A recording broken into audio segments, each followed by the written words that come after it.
perkenalkan nama saya Susanti, Stambuk A22120074, kelas C, kelompok 6, program studi pendidikan biologi.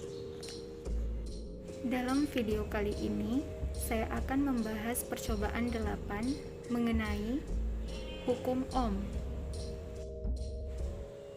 di mana dalam video kali ini saya akan membahas 3 pokok pembahasan. Yang pertama, tujuan dari percobaan. Yang kedua, teori ringkas hukum Ohm. Yang ketiga, fungsi alat dan bahan. Baiklah, langsung saja kita ke pembahasan yang pertama, yaitu tujuan dari percobaan. 1. Tujuan instruksional umum, yaitu memahami asas-asas fisika tentang kelistrikan. Nah, ada beberapa asas penting yang perlu diingat dan dipahami. Yang pertama, terdapat 2 jenis muatan listrik, yaitu muatan positif dan muatan negatif. Yang kedua, muatan positif ada pada inti atom, sedangkan muatan negatif ada pada elektron. Yang ketiga, elektron dapat berpindah dari satu atom ke atom lain, sedangkan inti tidak dapat pindah. Yang keempat, atom-atom penghantar atau konduktor memiliki elektron-elektron bebas yang sangat mudah berpindah dari satu tempat ke tempat lain di dalam penghantar itu. Yang terakhir, muatan listrik dapat bergerak atau mengalir jika ada beberapa potensial atau tegangan. 2. Tujuan instruksional khusus. Bagian pertama yaitu menunjukkan hubungan antara beda potensial, kuat arus, dan hambatan pada sebuah rangkaian. Nah, dalam arus listrik, terdapat suatu hambatan listrik yang menentukan besar kecilnya arus listrik. Semakin besar hambatan listrik, maka semakin kecil kuat arusnya, dan juga sebaliknya.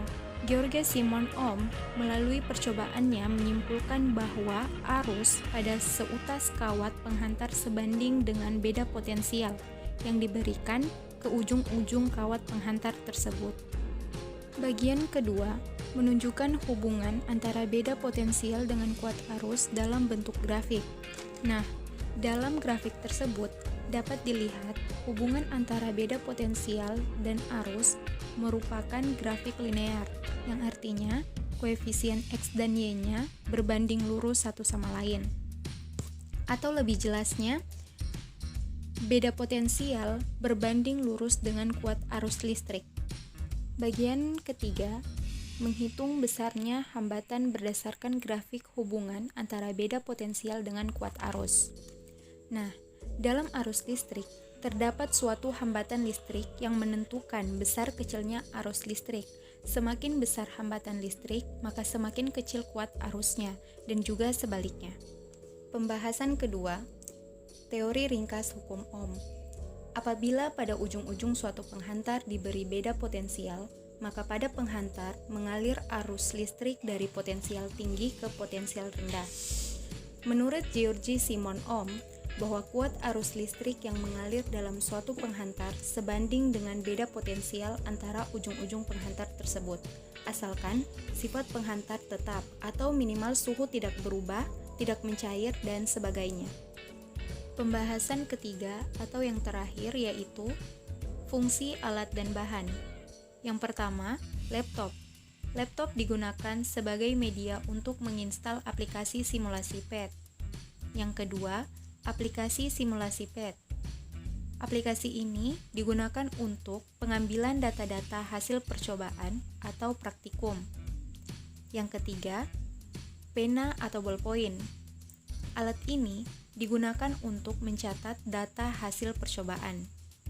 Yang terakhir, lembar kertas. Alat ini digunakan sebagai media tulis untuk mencatat data hasil percobaan. Baiklah, itulah tadi materi yang dapat saya sampaikan. Kurang dan lebihnya saya mohon maaf.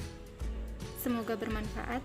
Assalamualaikum warahmatullahi wabarakatuh.